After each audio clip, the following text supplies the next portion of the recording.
ओम गण गणपति नमः। ओम नमः शिवाय। कर्पूर गौरम करुणावतारम संसार सारम भुजगेंद्रहारम सदा वसंतम हृदयारविंदे भवम भवामी सहितम नमामि। सभी भक्तजनों को सावन के पवित्र महीने की हार्दिक शुभकामनाएं।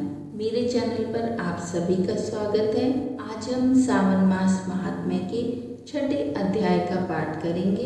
इसमें सोमवार व्रत की कथा के बारे में बताया गया है। पाठ आरंभ करने से पहले आपसे यही कहना चाहूँगी, जो भी मेरे चैनल पर नए जुड़े हैं वो मेरे चैनल को लाइक, शेयर और सब्सक्राइब कर लें और बेल आइकन को दबाकर उसे ऑल पर सेट कर लें। तो अब हम अपना छठा अध्याय आरंभ करते हैं। सनत कुमार ने भगवान शंकर से कहा कि हे महादेव, मैंने सब सुखों को देने वाले महात्म्य को सुना। अब मेरी इच्छा श्रावण महीने के सोमवार व्रत की कथा को सुनने की हो रही है। कृपा करके मेरी जिज्ञासा को आप शांत करें। भगवान शंकर ने ब्रह्मपुत्र सनत कुमार से कहा कि हे सनत कुमार, रवि मेरी आँख है, उसका महात्म भी श्रेष्ठ है। क्या मैं पार्वती सहित सोम महात्म का वर्णन कर पाऊंगा? मुझसे सोम महात्म का जो भी वर्णन हो सकेगा उसे मैं तुम्हें बताने का प्रयत्न करता हूँ। चंद्रमा का दूसरा नाम सोम है। सोम ब्राह्मणों के राजा हैं। यज्ञ साधन सोमलता का नाम है। अब तुम ध्यान पूर्वक इन नामों के कारण को सुनो। सोमवार मेरा स्वरूप है। 12 महीनों में सोमवार का व्रत करना उत्तम है।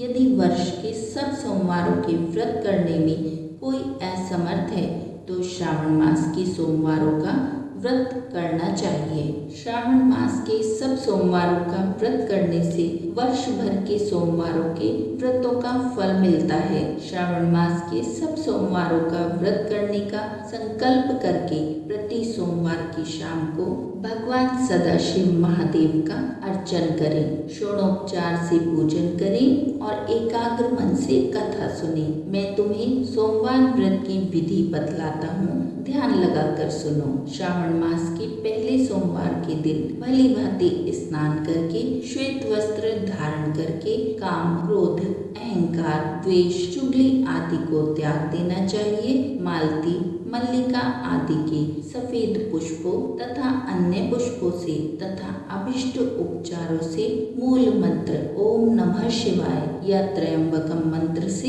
पूजा करनी चाहिए और हाथ जोड़कर भोलेनाथ का ध्यान करना चाहिए। उग्रनाथ भावक शिव मौली का ध्यान करना चाहिए। देवेश का मनोहर उपचारों से अर्चन करें। इस व्रत के पुण्य फलों को तुम्हें बताता हूँ। सोमवार के दिन जो भक्त पार्वती सहित मेरी पूजा अर्चना करते हैं वे पुनरावृत्ति से रहित दुर्लभ लोक को प्राप्त कर लेते हैं। इस महीने के नक्त व्रत के पुण्य को संक्षेप मात्र से कहता हूँ। देव तथा दानवों से 7 जन्म के अवैध पाप नक्त भोजन से नष्ट हो जाते हैं। इस उत्तम व्रत को उपवास रखकर करना चाहिए। इस व्रत के करने से पुत्र और धन दोनों की प्राप्ति होती है। वह व्यक्ति इस लोक में सभी भोगों को भोगकर उत्तम विमान द्वारा शिवलोक को जाता है और वहाँ पर सबका पूजनीय बन जाता है। इस संसार को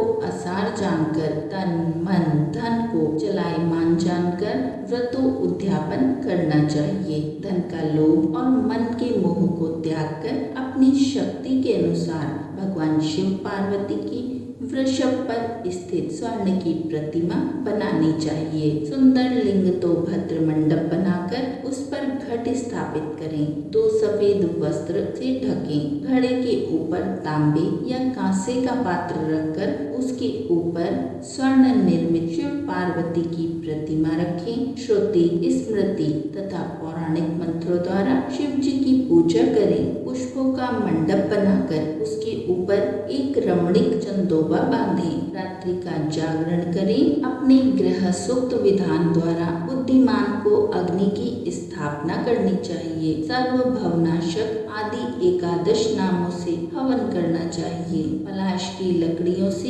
108 आहुतियाँ देनी चाहिए। घी, तिल तथा बेलपत्र आदि के द्वारा ओम नमः शिवाय मंत्र का हवन करना चाहिए। इसके बाद आचार्य का पूजन अर्चन करके दक्षिणा में गौ देनी चाहिए। 11 ब्राह्मणों को भोजन कराकर उनको कांसे के घड़े देने चाहिए।